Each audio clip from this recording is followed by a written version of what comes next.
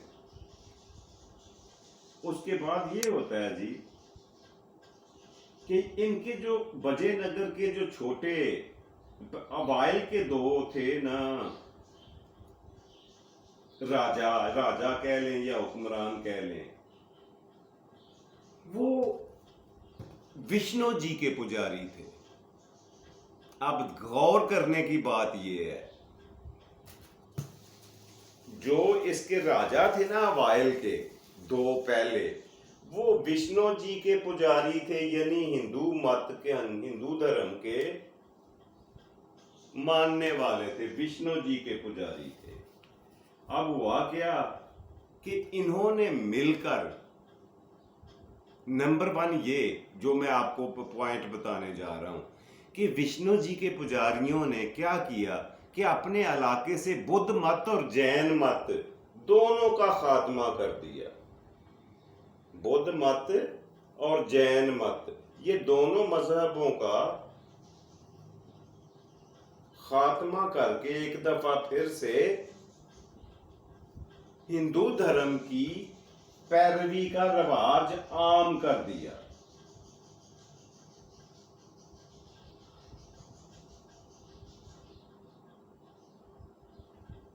اور انہوں نے وشنو جی کی پجاری ہونے کی وجہ سے دکن میں جین مت اور بدھ مت کا صفایا کرنے میں کوئی کسر نہیں چھوڑی، اور علم و فضل کے لحاظ سے اور شان و شوکت کا دار و مدار بجے نگر کی سلطنت پہ تھا، اسی بجے نگر کی جس کی ہم آج بات کرنے جا رہے ہیں۔ یعنی دکنی ہندوستان کا جو علم و فضل کے حوالے سے اور مذہب کے حوالے سے بجے نگر کی ریاست کا ایک الگ مقام، مرتبہ، رتبہ اور عظمت ہوا کرتی تھی۔ اس کی یہ 14ویں صدی سے لے کے 15ویں صدی تک عروج تھا، بام عروج ہوا کرتا تھا ان کا۔ آگے تھوڑا سا چلیں تو اوائل کے دونوں جو راجا تھے یہ بجے نگر کے، وہ ان کا ایک ہی وزیر اعظم تھا۔ بجے نگر کے جو پہلے دو تھے نا حاکم، ان کا ایک ہی وزیر تھا، اور اس کا نام، وہ ایک مشہور برہمن تھا، اس کا نام تھا مادھوچاریہ۔ یہ برہمن تھا، اس کا نام تھا مادھوچاریہ، یہ تھا وزیر اعظم۔ یہ پہلے دونوں راجاؤں کا وزیر اعظم یہ ایک ہی بندہ تھا، اور یہ کیونکہ پیٹنٹ قسم کا، پکا قسم کا ہندو تھا، سو اس نے ہندو مت کو، ہندو مذہب کو پھر سے رائج کرنے میں کوئی کسر نہیں چھوڑی، اور سب سے زیادہ جو کوشش اور کاوش ہندو دھرم کو ریسٹیٹ کرنے میں، ریسٹور کرنے میں جو خدمات، اس سروسز اس بندے کی ہیں مادھوچاریہ کی، وہ بادشاہوں کی بھی نہیں تھی۔ یہ بہت بڑا عالم فاضل ہوا کرتا تھا ہندو مذہب کا، کیونکہ یہ قوم کا بھی برہمن تھا، اور برہمن تو ویسے بھی عالم فاضل لوگ ہوا کرتے تھے۔ سو اس نے اپنے علم و فضل، اپنے تجربے اور اپنی بیہیویئر سے، اپنے ایٹیٹیوڈ سے، اپنے حسن سلوک سے اب یہ دکن کی بجے نگر کی ریاست میں بدھ مت اور جین مت کا صفایا کر دیا۔ یعنی ہندو دھرم اگر دوبارہ سے پھیلا ہے دکن میں 14ویں صدی میں، تو وہ یہ مرہون منت ہے ان صاحب کا، یہ مادھوچاریہ جی کا، اور یہ وزیر اعظم تھا پہلے دو حکمرانوں کا۔ تو اگر کہا جائے کہ اسی کی کوششوں کابشوں کی وجہ سے یہ ہندو دھرم پھیلا تھا تو یہ غلط نہیں ہوگا۔ اچھا اب ہوا کیا کرتا تھا کہ شروع میں بہمنی ریاست اور وجے نگر کی ریاست دونوں سلطنتیں جو تھیں وہ ایک دوسرے کے ساتھ شیر و شکر ہوا کرتے تھے، ایک دوسرے کے یار و مددگار ہوا کرتے تھے، ہر اچھے برے وقت میں ایک دوسرے کا ساتھ دیا کرتے، دل و جان سے خوشی سے پہنچ کر ہر مشکل وقت میں ایک دوسرے کا ساتھ دیتے۔ یہ دونوں پیرالل ریاستیں چل رہی تھیں، صدیوں تک چلتی رہیں۔ اور جو بہمنی ریاست تھی، بہمنی ریاست، اس میں زیادہ تر ہندو سپاہی بھرتی ہوا کرتے تھے، اور جو وجے نگر کی ریاست تھی اس میں مسلمان سپاہی بھرتی ہوا کرتے تھے۔ یہ پریفر کیا کرتے تھے مسلمان فوجیوں کو، اور دونوں ایک دوسرے کے اوپر جان چھڑکتے تھے، دونوں فوجیں، بہمنی ریاست کی اور وجے نگر ریاست، دونوں سلطنتوں۔ لیکن پھر کیا ہوا؟ جب دونوں سلطنتیں زور پکڑ گئیں، اپنے بام عروج پہ پہنچ گئیں، اور پھر سونے پہ سہاگا یہ ہوا کہ دلی سرکار جو تھی، دلی، تخت دلی یعنی بادشاہ سلامت دلی کا تخت کمزور ہوتا چلا گیا، تو پھر ان دونوں ریاستوں کے آپسی اختلافات بھی کھل کر سامنے آئے۔ اب ان کو باہر سے کسی دشمن کا کوئی خدشہ، کوئی خطرہ نہیں رہا تھا، لیکن انہوں نے باہمی اختلافات کو اتنی ہوا دینا شروع کر دی کہ آپس میں لڑائی لڑنا شروع کر دی۔ کئی جنگیں پھر بہمنی اور وجے نگر کی ریاست کی کئی جنگیں آپس میں ہوئی، اور وہ جنگیں صحیح پوچھیں جو ان کے، وہ کہتے ہیں نا کہ گھر کو آگ لگ گئی گھر کے چراغ سے، ان کے باہمی لڑائیوں نے، جنگوں نے ان کا دونوں ریاستوں کا ستیہ ناش کر دیا، ان کی عالی شان عمارتوں کو دھڑم دھوس کر دیا، گرا دیا، تخت و تار کر دیا، زمین ریخت کر دیا باہمی لڑائیوں نے، جھگڑوں نے۔ اگر یہ دلی کی سلطنت قائم رہتی، ان کو باہر سے خطرہ رہتا، تو شاید یہ دونوں آپسی اختلافات کو ہوا نہ دیتے۔ مگر ہر عروج کو زوال تو ہوتا ہے نا، یہ قانون قدرت ہے، اس طرح تو ہوتا ہے نا، اس طرح کے کاموں میں۔ ان کے ساتھ بھی یہی ہوا کہ دلی سرکار کے کمزور ہونے کی دیر تھی، سو انہوں نے آپس میں لڑنا جھگڑنا، جنگیں لڑنا شروع کر دی اور ستیہ ناش کرنا شروع کر دیا۔ مرہٹے جو تھے، یہ بہمنی سلطان کے مرہٹے خاص طور پر یہ بہمنوں کے ساتھ، بہمنوں کی فوج میں جمع ہوتے تھے، بہمنی فوج میں، اور مسلمان وجے نگر کی ریاستوں میں۔ اب ہوا کیا کہ ان کی آپسی لڑائیوں نے ان کا حشر نشر کر دیا۔ جی کل یہیں سے آگے بڑھیں گے، اور آج کی پہلے سیگمنٹ کا یہیں پہ کرتے ہیں خاتمہ۔ جی بڑھتے ہیں پروگرام کے دوسرے اور مزیدار سیگمنٹ کی طرف۔ دوسرا سیگمنٹ ہوا کرتا ہے آج کا لفظ۔ جی آج کا لفظ جو میں آپ کو بتانے جا رہا ہوں وہ یہ رہا،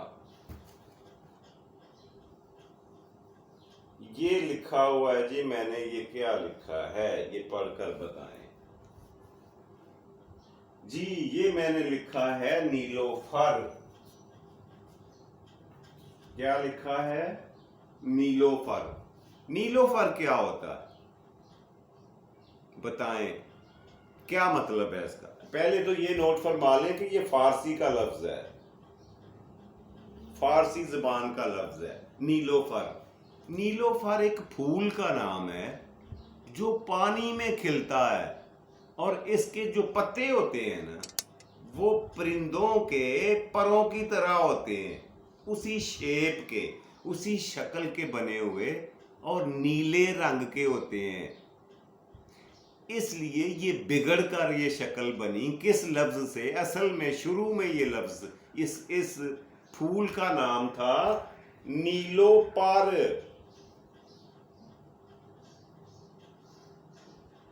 یہ تھا اس کا اصلی اور شروعاتی نام.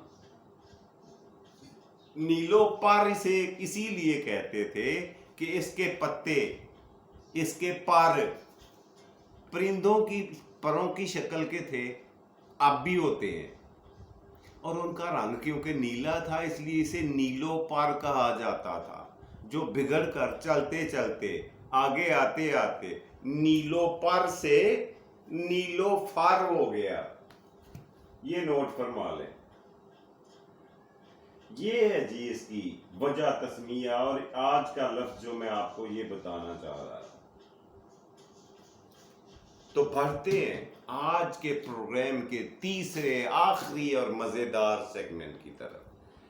آج کی بات جی آج کی بات آپ کی خدمت میں عرض کرتا ہوں. بات یہ ہے کہ گلاب کی خوشبو کتنی پیاری اور دل آویز اور مسحور کن ہوا کرتی ہے. ہوتی ہے نا، ہر کوئی مانتا ہے. بڑی دل آویز ہوتی ہے، بڑی پرکشش ہوتی ہے، بڑی پیاری خوشبو ہر کوئی پسند کرتا ہے. مگر پھر بھی ہم اسے کبھی بھی سالن میں نہیں ڈالا کرتے. کیوں؟ اگر یہ اتنی پیاری ہے، اتنی اچھی ہے، تو پھر اسے سالن میں کیوں نہیں ڈال لیا کرتے؟ اس لیے کہ قانون قدرت یہ ہے کہ ہر چیز کی اپنا ایک مقام، اپنا ایک روب، اپنا ایک مرتبہ، اپنی ایک جگہ ہوتی ہے.